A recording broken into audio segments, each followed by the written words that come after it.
paz do Senhor Jesus Cristo, meus queridos irmãos e irmãs, alunos da Escola Dominical. No próximo domingo estudaremos a 8ª lição do terceiro trimestre da EBD, intitulada Uma Igreja que Enfrenta os Seus Problemas. Abordaremos de uma forma clara e bíblica como a igreja primitiva de Jerusalém enfrentava e solucionava seus problemas internos. Mostraremos que, mesmo sendo uma igreja marcada pelo avivamento e pela comunhão, a igreja não esteve isenta de conflitos. No entanto, seu diferencial foi lidar com essas questões de maneira sábia, madura e espiritual, sempre orientada pelos princípios cristãos e pelo Espírito Santo. A lição divide-se em 3 tópicos principais, que seguem uma linha lógica e prática: identificação dos conflitos, delegação das tarefas e observância dos princípios cristãos. Vamos iniciar nosso estudo? Preparados? Vamos em frente então.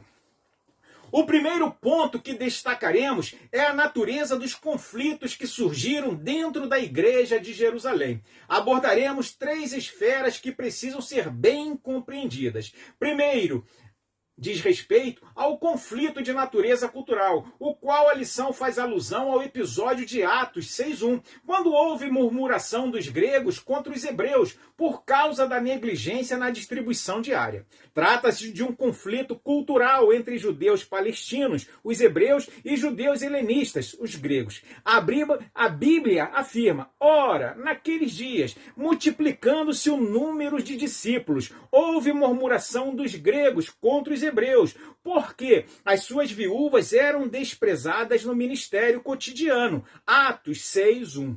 As diferenças culturais, quando não tratadas com sabedorias, geram rupturas, até mesmo dentro da igreja. O segundo conflito é de natureza social. Além da questão cultural, havia um abismo social entre as viúvas mais favorecidas e as mais vulneráveis, algo que poderia minar a comunhão e o propósito da igreja. A Bíblia ordena atenção aos necessitados. Aprendei a fazer bem, praticai o que é reto, ajudai o oprimido, fazei justiça ao órfão, tratai da causa das viúvas. Isaías 17:1. A igreja não poderia negligenciar essas necessidades sem comprometer sua missão. O último conflito era identificar qual a prioridade. A liderança deveria definir o que era prioritário. O foco principal não poderia se desviar da palavra e da oração. Por isso, os apóstolos agiram rapidamente para organizar a situação. Mas nós perseveraremos na oração e no ministério da palavra. Atos 6:4. No segundo tópico, veremos o valor da organização e da delegação, para que cada um exerça seu chamado com excelência. Os apóstolos tinham clareza de que sua missão principal era a edificação espiritual da igreja. E nos dedicaremos à oração e ao ministério da palavra. Atos 6:4. A liderança deveria manter o foco na espiritualidade, pois negligenciar a palavra abriria brechas para mais problemas. Entendemos que na igreja não existe hierarquia de importância entre as tarefas. Tanto a oração quanto o cuidado social são igualmente necessários. O apóstolo Paulo ensina: e tudo quanto fizerdes por palavras ou por obras, fazei-o em nome do Senhor Jesus, dando por ele graças a Deus. Colossenses 3:17.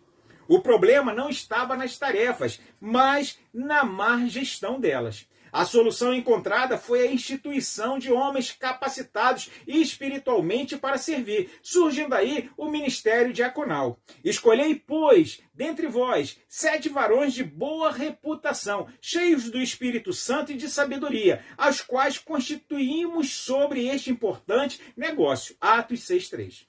A diaconia nasce como um ministério prático, mais profundamente espiritual. Por fim, evidenciamos que a resolução dos problemas da igreja deve sempre se pautar pelos princípios do Evangelho. Os escolhidos para o serviço precisavam, antes de tudo, apresentar bom testemunho, caráter ilibado e vida cheia do Espírito Santo. O caráter era mais que relevante do que as habilidades técnicas. Fiel é esta palavra: se alguém deseja o episcopado, excelente obra deseja. Convém, pois, que o bispo seja irrepreensível. 1 Timóteo 3:1 e 2. Além do caráter, há a necessidade de dons espirituais em ação. O próprio Estevão, um dos escolhidos, não apenas servia às mesas, mas pregava e realizava sinais. Estevão, homem cheio de fé e de poder, fazia prodígios e grandes sinais entre o povo. Atos 6:8. O serviço cristão é completo, envolve dons espirituais e prática amorosa. Em resumo, a lição nos lembrará uma verdade incontestável. Não existe igreja perfeita, e onde há pessoas, há desafios. A igreja em Jerusalém, ainda que cheia do Espírito Santo, enfrentou conflitos culturais, sociais e administrativos. Contudo, sua maturidade espiritual a fez transformar problemas em oportunidades de crescimento.